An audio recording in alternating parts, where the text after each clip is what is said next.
hear any of this.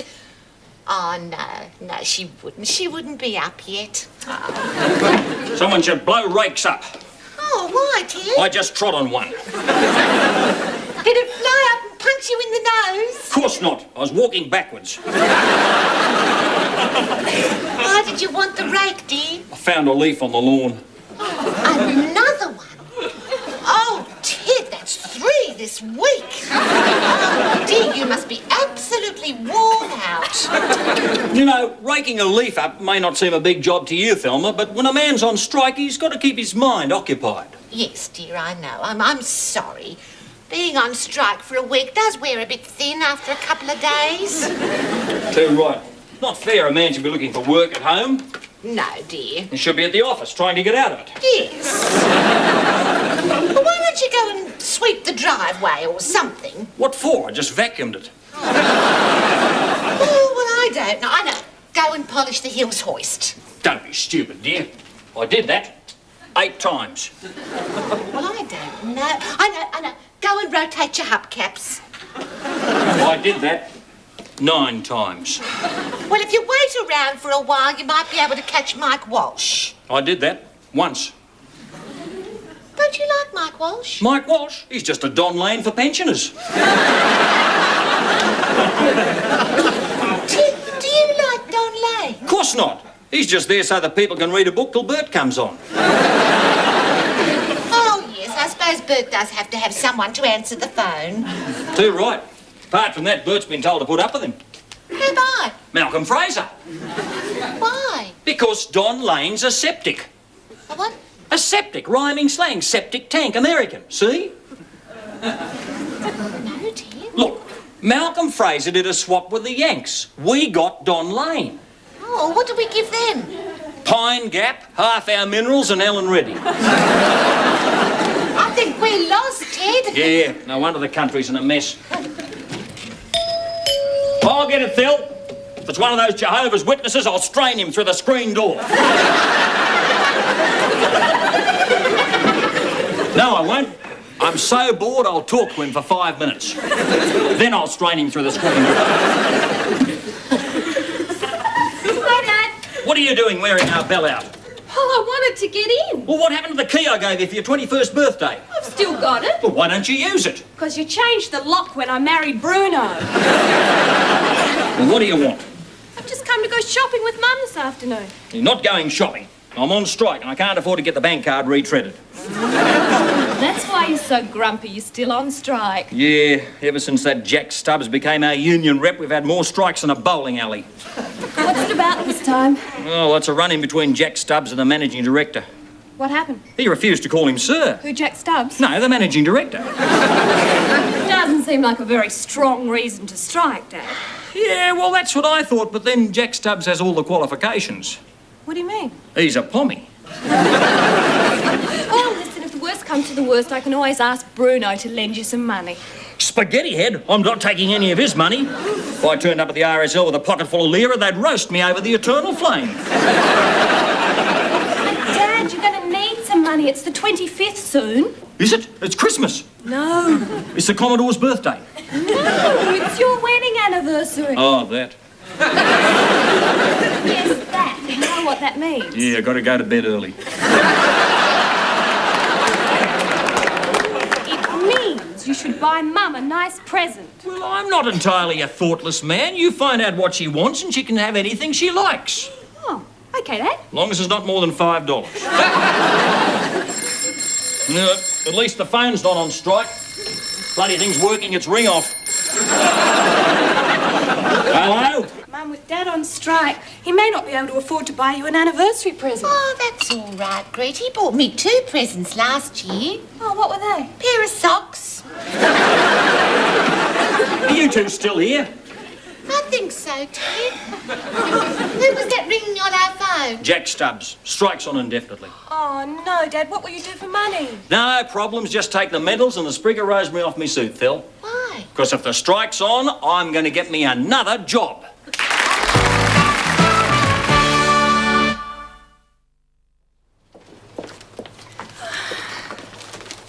Ah, home at last. You Yes, I know, dear. I recognise the fridge. Pete, won't your father be surprised when he sees what he bought me for our wedding anniversary? Oh, Mum, you shouldn't have bought it. Oh, but Greta, I've never had an engagement ring. Why not? Your father and I never became engaged. Oh, you mean it was a shotgun wedding? Greta Bertolucci. Your father and I never did any of that pre-wedding Cleo thing. Yes, Mum, sorry. It was just that he was too stingy. I mean, he was just too poor to buy me an engagement ring. Yes, but Mum, that ring cost $200. Oh, it's all right, Greta. I rang the man at bank card and he said there was room to squeeze it in. But what if Dad doesn't get his job? Of course he'll get the job. Hello, I'm home. Oh, hello, dear. How was your day? Bloody shambles, of course. Someone should blow strikes up. Did you have any luck at the unemployment office, Dad? According to the sweaty, long-haired heap of pimples beside me, I had plenty of luck. What? I didn't get a job. Oh, great. What am I going to do? Take the ring back. I can't. Why not? I had it engraved. Oh, what does it say? I love you more than anything. Well, it would have said that if there'd been enough room. Oh, what does it say instead? I love you more than 18 carats. Face facts, Ted. You can't expect to walk into a job without qualifications. I got the qualifications. Here, look at that. Intermediate certificate, brackets, failed. How could you fail the intermediate certificate? I cheated. What? I copied the answers off Donga Jackson. Geez, it was thick. Is that all there is? No, the references are on the other side. To whom it may concern. This is to certify that Edward Melba Bullpit, RSLANZAC, is a very nice man, and I'm not just saying this because he's my husband. Well, you may scoff, Mr. Smarty Noodle Nose. But it's bloody hard to get a job when you're as old as I nearly am. Twice as hard when you got the IQ of a choco. Right. What's an IQ? Never mind. Look, Ted, what are you interested in? I mean, what do you like? War. Terrific. Why don't you go and attack New Zealand? Listen, Wally. Look, Ted, we don't have a war anymore. Quite right. Even the Sullivans have come to realise that. Hang on. That's it. The war. That's the answer to everything. Too right it is. Now, listen, Ted, what were you during the war? A hero. No, all bull aside, what was your job? Oh, I was the brains behind the second field kitchen rissoles. Exactly. You were a chef. Was I? All right, then you were a cook. Yeah, so? So, this mate of mine has just opened up a new restaurant. Oh, no, I couldn't do that to Trevor. Do what? Well, no, I thought Trevor may be able to offer you a job. Well, where's his restaurant? Rose Hill Racecourse. Oh, no good. Why not? I can't cook chaff. Ted, he's in charge of catering at Rose Hill and he's just opened a new restaurant in the members' stand. Well, ring him up and get me a job. Well, I'd like to keep him as a mate. Oh, you will, Brun. I won't let you down. I don't know. Now, look, I won't put me thumb in the caviar soup. If I do, I'll make sure the fingernails are clean. Yeah, but it'd only be for basic wages. Oh, but think about the tips I'd pick up at Rose Hill. No, I don't know. Oh, go on, Brun. I'm your father-in-law. All right, I'll give him a ring. Thanks, Brun. I'll just get a beer first, Ted. Have two, Brun. Thanks, Ted. Oh, Brun. Yes, Ted? Money on the fridge. Oh, when Ted finds out about this, he's going to fly off the handle like a cheap toilet brush. Maybe not, Mrs. B. Oh, why, Bruno? Well, I think I may just be able to get him a job. Oh, Bruno. Oh, crumb my Brussels sprouts, you're a miracle worker. Oh. All right, I'm coming. Bloody pushy Avon ladies. Oh, Mr. Stubbs. Jack to the workers, Teddy. Sir to the management, eh? Yes, Jack. Strike over, is it? Well, you could say that, Ted, but you'd be a nong if you did. Get out of that. That's my chair. Go on, get out. That's what I like to see, a man who stands up for his rights.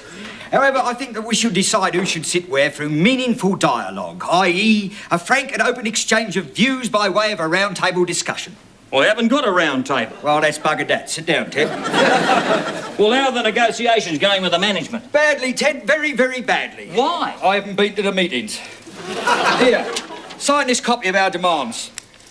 Oh, you can write, can't you? Watch it, mate. Oh, just a rumour, was it? I can't see anything here about the managing director calling you sir. No, he's agreed to do that. Well, what more do we want now? A 35-hour week. Oh. Once a month. Hey? It's a little shop steward joke there, Ted. Listen, Jack, if this strike goes on much longer, I'm going to starve to death. Well, that's very kind of you to offer, Ted, but we only use a hunger strike as a last resort. Righto. There you are. Tar. And $20. What for? Strike fund. For our less fortunate brothers. I haven't got $20. What about those who've got aged and infirm to support? Kimby-sized children, drug habits. No, all right. There you are. Tar. Well, Ted, by the way, I'd like you to do me a favour. What? While the strike's still on, I want you to keep an eye out for scabs. All right. Matter of fact, I noticed a couple this morning on the paper boy's knees.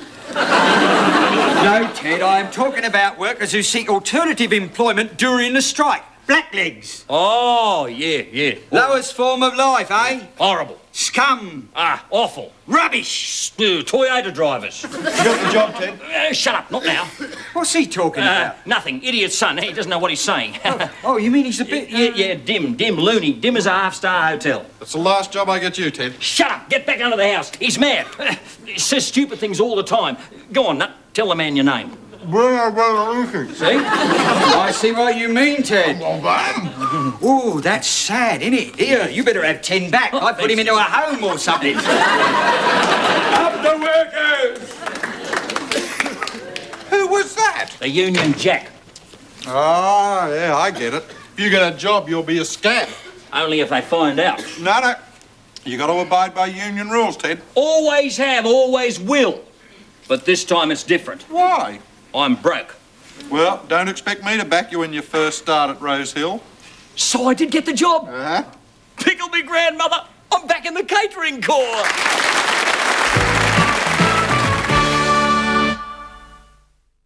Well, it's all worked out very well, Mrs. B. Oh, yes, Bruno. Ted's starting a job to pay for my anniversary present.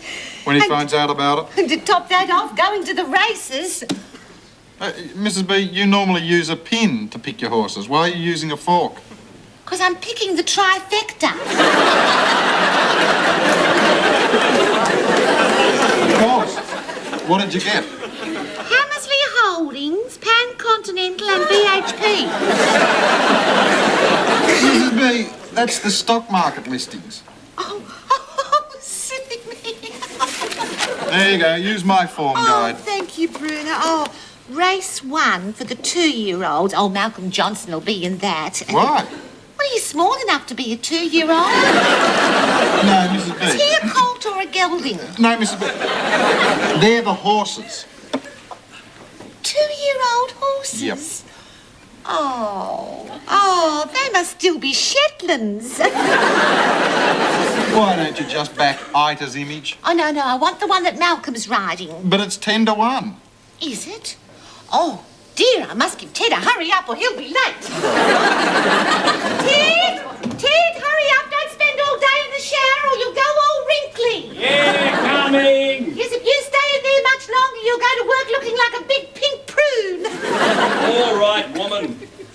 Oh, hello, Craig. What are you doing here? I'm going to the races with you. Oh, He's getting out of doing the housework for Wendy.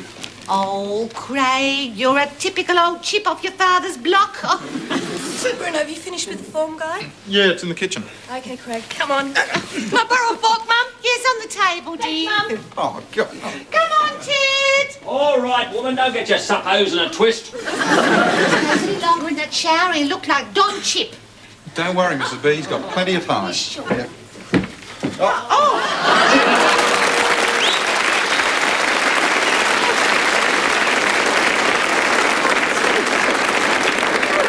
Ted, you look so... What? Thanks, Phil. I've heard of white-collar workers, Teddles, but this is ridiculous. Watch it, mate. Does you look like a polar bear? Yeah. Or a huge snowflake? Or a big lump of dandruff. Or even a Snow White? More like sleepy, dopey and grumpy. My turn. Oh, I can't think of one. How about a negative of Zorro? Oh, don't be stupid. I don't look that silly, do I? Oh, go and change. Oh, no. Ted, don't change. We were only joking, weren't we, Bruno? Of course we were, Moby Dick head. Oh, Bruno, that's just being common. Oh, sorry, Mrs. B. Now, Ted, you look very nice. Oh, you're just saying that. No, I'm not, Ted. You look very handsome and dashing. Thank you, Phil. And clean and efficient. I know. Yeah, you look like you should have a black belt in chops. Oh, nice of you to say so, Phil. Oh, can I have $10 to bet with? Yeah, of course you can, Oh, Phil. thank you. Yeah, there you are. Thank you. Very clever, Mrs. B. Ted, if I snuggle up and give you a kiss, can I get a Get away. I got to get to work. Oh, right. Now, speaking of the job, Ted, you realise you won't be starting at the top. Don't be stupid, Wog. There's no other place for the gourmet of Goanna Heights.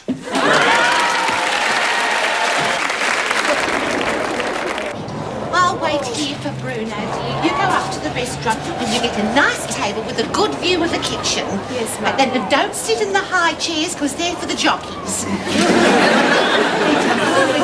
If they give you the menu, make sure you pick something that's not too hard for your father to cook. Nothing harder than a rissole. There is nothing harder than Dad's rissole. Here's your ticket. We'll go grab a table. All right, dear. Oh, I bet the tablecloths are starched like the head waiter.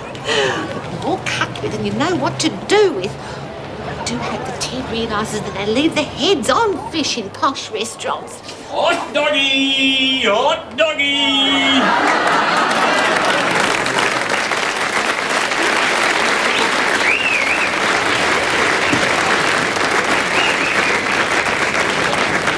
Get your hot doggy, 50 cents. 2 for $1. 3 for... Hot doggy, 50 cents. Hello, Ted. Very nice, very fresh. It's a nice little kitchen, Ted. Not much cupboard space. Quiet, woman. Wonder if Margaret Fulton ever sold hot dogs. Who cares? Where is that little garlic muncher? Bruno, he's parking the car. I hope he parks it under a bus. Suppose it's his idea of a joke. Oh, no, Ted. Well. Shut up, Wog. What are you doing, Ted? Taking out the garbage. Bruno, this is Ted's little kitchen. Right. I'll start with the oysters, Kilpatrick, Rack off. followed by Frankfurt's Thermidor. Listen, this is your fault, you jabbering little gelato bar. I'm sure that Bruno didn't know that you were going to be doing this. No, Ted, I thought you'd be starting further up the ladder, peeling prawns or something. It's all very well for you with a higher school certificate and more job opportunities than you can poke a pizza at. I know, Ted. You've got the world at your feet. And it's put there by blokes like me doing a job like this. What can I do about it? Buy a hot dog. Oh, I think that's a very good idea. I'll have one with mustard, please. Right. 50 cents. Right. You are. Yeah. Thank you. All right, I'll have one. $1. Oh, forget it. Excuse me. Oh, sorry. 2 with a lot, thanks, mate. Grumble bum. Oh, hello, Sonny. And grumble bum to you too. Right, me Catholic Jack. Ted, bullpit. Yes, and I'm his wife, Thelma, because we're married. How do you do? What are you doing here, Ted? Yeah, I'm sleepwalking. I don't know I'm here. Oh, yeah? Right, yeah, actually, it's my hot dog stand. Hot-doggy, get your doggy. You see, it's mine. Yeah, that's right, son. Don't strain yourself. You're working, aren't you, Teddy? Yes, this is Ted's job while he's on strike. I thought so. A scam. Oh! You parasite. You are banned from the union for life. And don't bother coming back after the strike's over. You can't sack me. No, but the management will when they discover that no one else will work with you. Pickle me grandmother. He's turned me into a dole bludger.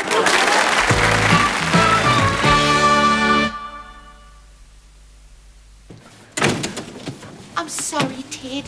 I didn't know he was the union man. I'm history, Phil. What's a man left with? With a trot tonight, Ted? No, Phil, I learnt that in the army. You never eat your own cooking. Oh, I mean, you could sell hot dogs at the trots tonight. And on Monday night, there's the Kamal concert. Oh, that's no good. You've got to go somewhere where there's lots of people. How about Nass at St Mary's tomorrow? Good idea, Phil. I wonder whose finger that is at our doorbell. Probably one of me workmates with a get well card. A get well card? Get well and truly. Ted, it's that terrible Stubbs man. Hello, Teddy, old mate. Don't you make me, mate. I'd be one of the unemployment statistics, but I can tell you I know enough about work to job you. Unemployed? No. I called to strike off. You're back to work on Monday. Eh? But you said I'd never work again. Yeah, well, I've decided not to arrange that, Ted. Oh, well, why, Mr Stubbs? Because I think it's prudent if I leave the state tonight. How come? Well, I misplaced the strike fund money Where? on a horse that ran fifth at Rose Hill. Well, what are you doing here? Well, Ted, old mate, I thought that seeing as we're such good friends, you'd lend me $20 for my train ticket. Fat chance. You're going to get that money back. How? I'm going to give you a tip for the trots tonight. Oh, that's very kind of you, Teddy. What is it? Yell bloody loud outside the main gate. Ted, just a minute. No,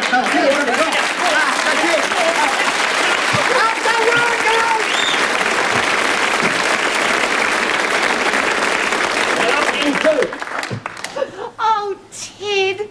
So your dispatch supervisor, grade A, acting again? That's right, Phil. And there's always lots of overtime after a strike. Does that mean lots more money? Too right. Oh, well, in that case, Ted, look what you gave me for our wedding anniversary. $200, bloody woman!